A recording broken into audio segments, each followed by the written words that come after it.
Welcome to Mind Your Reality, where we discuss the power of the human mind, theories about the true nature of reality, and tools for manifesting the life you desire to experience.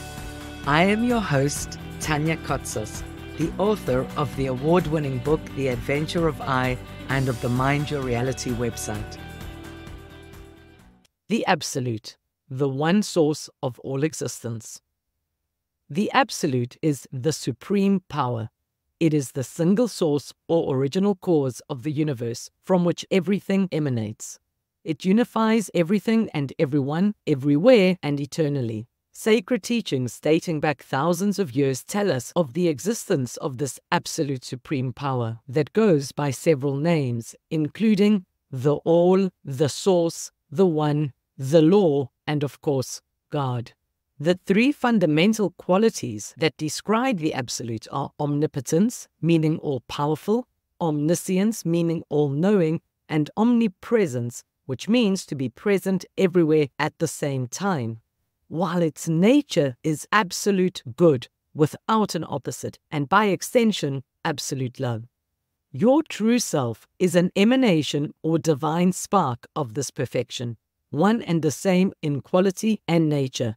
The only difference is your degree of self-awareness, or else proximity of awareness from the source. In other words, to what degree are you aware of your oneness with source? Think about it this way. Do you believe that the Absolute or God is something outside of you, pulling the strings of your personal fate? Or that there is nothing like a supreme power? Or that even if there is, the supreme power has forgotten about you? Nothing can be further from the truth. It is only because you have forgotten your true nature, as most of humanity has done. This audio invites you to explore a different perspective, one where you and the Absolute are intrinsically one, offering you a profound sense of empowerment.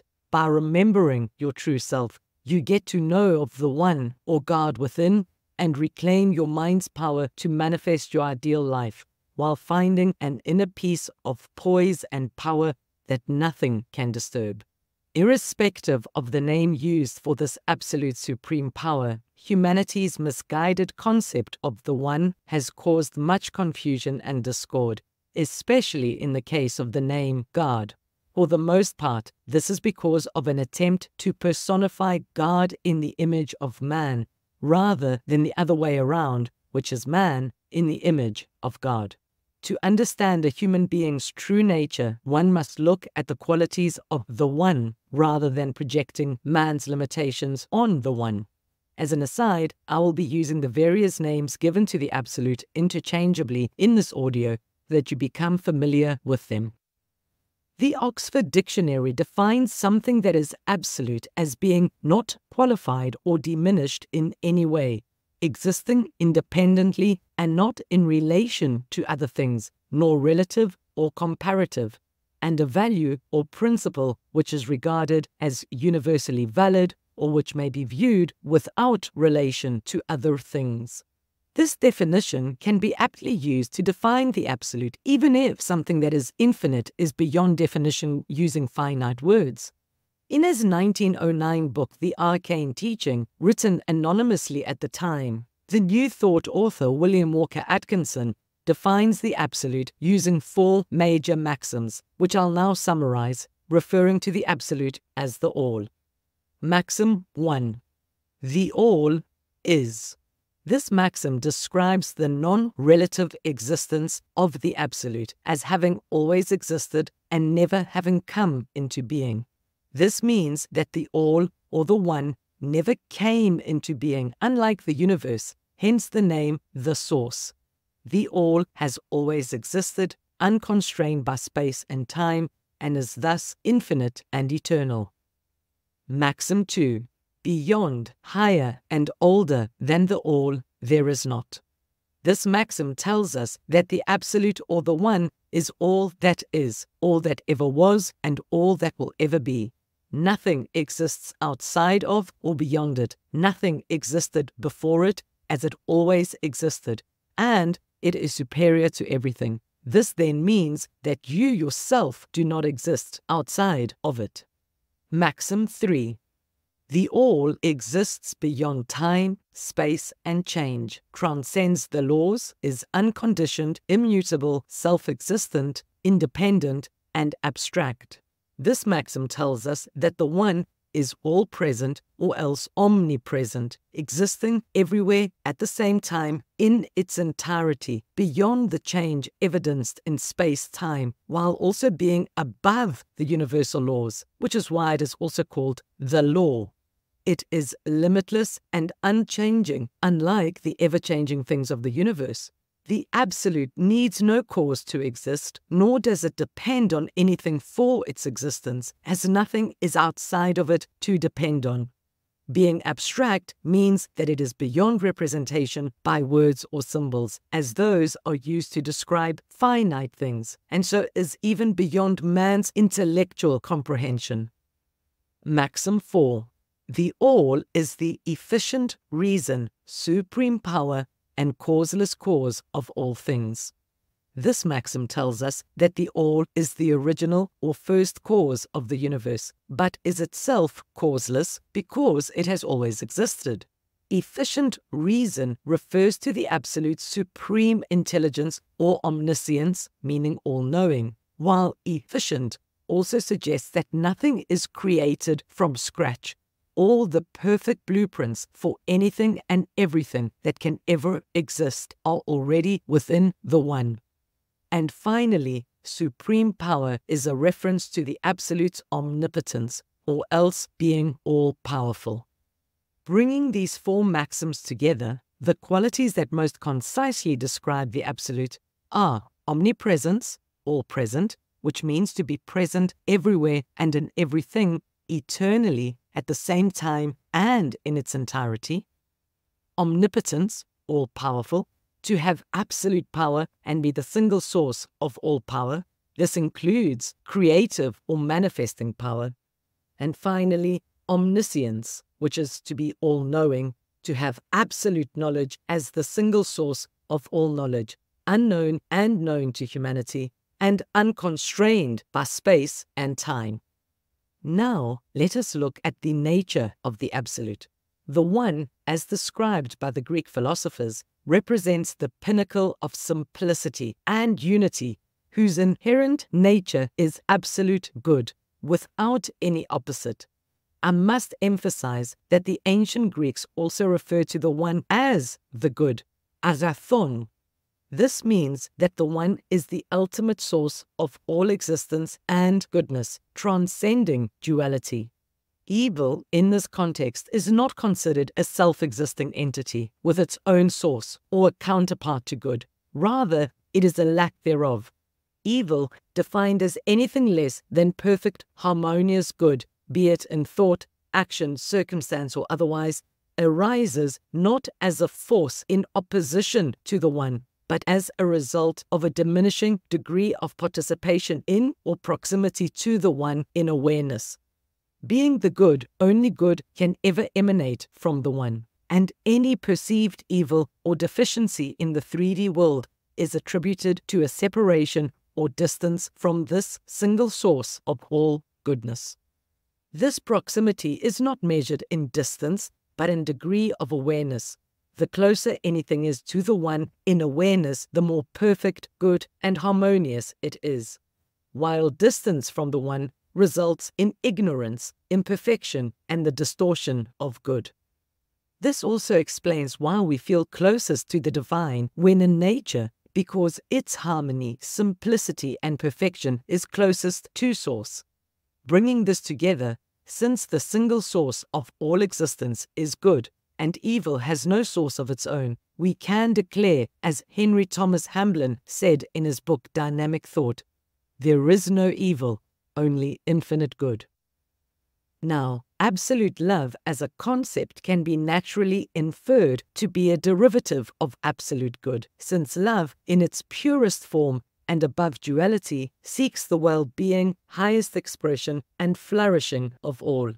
If absolute good is the source of all perfection, then absolute love is its most profound expression.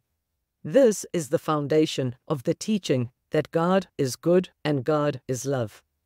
Know that you are loved absolutely and without condition, no matter what you may have done in the past or may do in the future, or even whether you think you are deserving of love or not.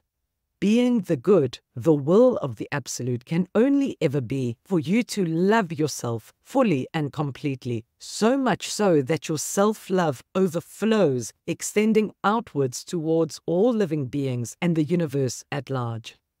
Now, the importance of understanding the true meaning of omnipresence, or else all-present, against the backdrop of infinity and eternity cannot be overstated when it comes to identifying the source of your own nature and power as your true self.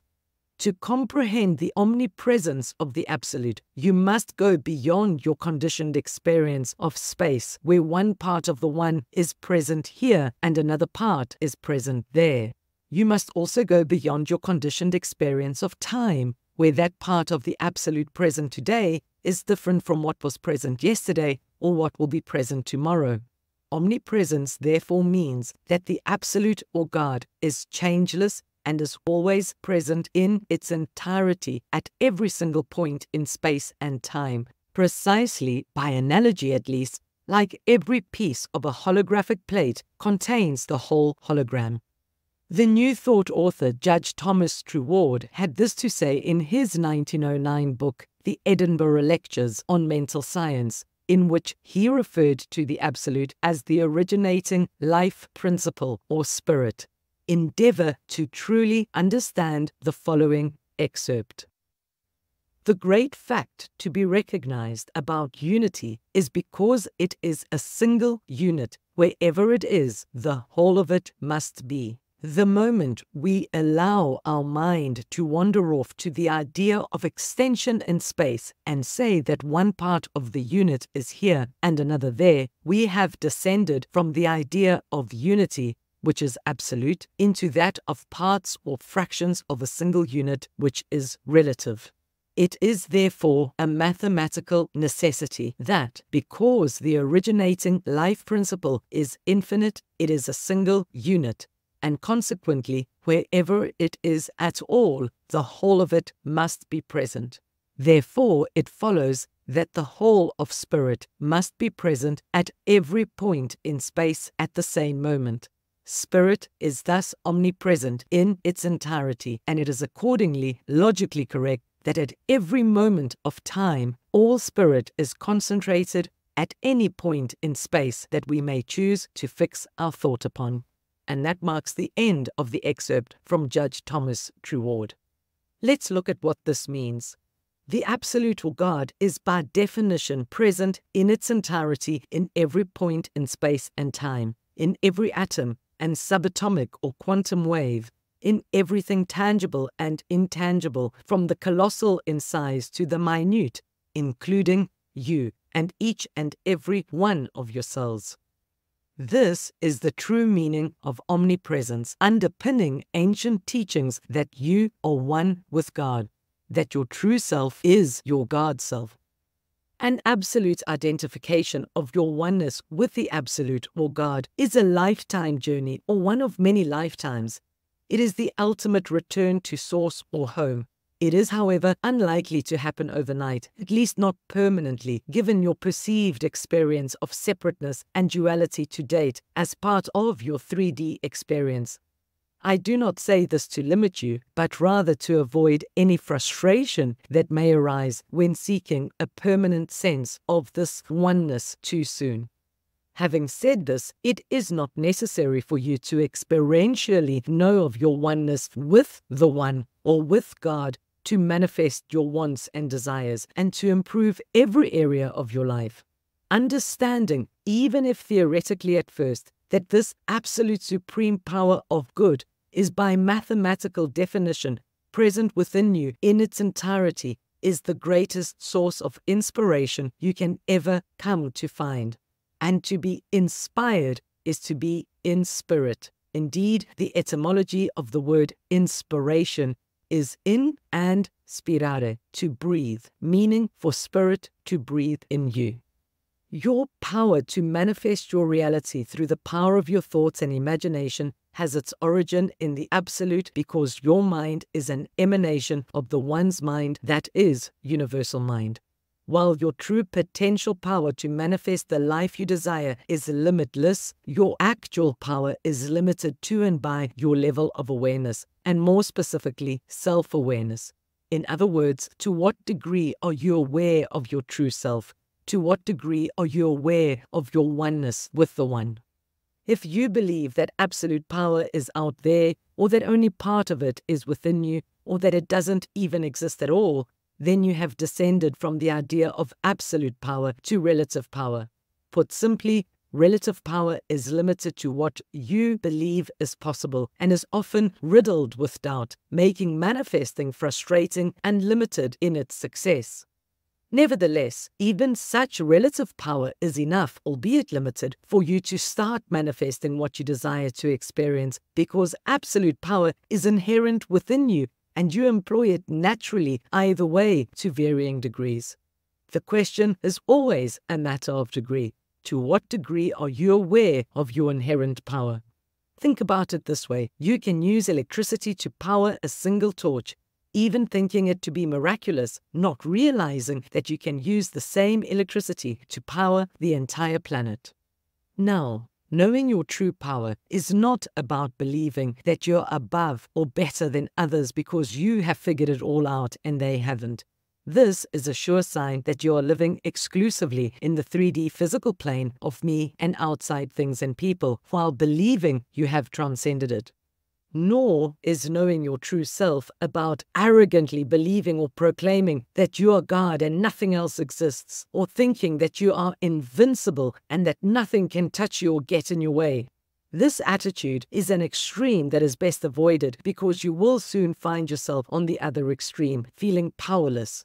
In any case, if you truly knew of your oneness with God, you would not need to proclaim it. Silence, reverence, and a deep, unwavering love for all is the state of mind that follows. When you know that your power to manifest and change your reality is rooted in absolute power, and that your true self, that is you anywhere you may be, is one with the Absolute, then manifesting your desires becomes natural. When in a state of awareness of your true self, you mentally declare your desire through your wonderful imagination. And in declaring it, you know it is done without attachment, judgment, or doubt. Even so, no matter your degree of identification with the Absolute, your very nature, whether you are aware of it or not, allows you to manifest, re-manifest, and unmanifest your reality through the power of your imagination. If, however, you limit your power to your personal self, that is usually accompanied by attachment and doubt, your manifesting success will be more limited and possibly fraught with frustration. Aim, therefore, not to fixate on manifesting or even on your desires when you first set out to change your reality, but rather to first contemplate your true self and ultimately your oneness with the One. And as you do so consciously and intentionally, degree by degree, you'll find your awareness ascending towards the perfection, harmony, and good of the One, which will in turn begin to naturally manifest in your life. Keep your eye on the I and remind yourself every day to remember who you truly are. Let everything you think, say, and do be inspired by your recognition of your oneness with the Absolute. Knowing your true nature in this way is accompanied by an inner peace of poise and power, because you know that the Supreme Power's will for you can only ever be good, and that you are always loved, absolutely, no matter what is going on in your inner world of thoughts or your outer world of circumstances. Be truly grateful for life itself and for your innate power to manifest anything you may want to experience through absolute power. Also be in awe of the sheer infinite wonder of the universe and make an effort to spend time in nature. In so doing, you'll find there is no room for self-righteousness, conceit, or arrogance, only joy, love, and gratitude for all life. Let your very life be an ode to the Absolute, and you will have discovered the greatest source of blessings. And those very blessings will begin to also appear in your life because you'll be in mental resonance with them.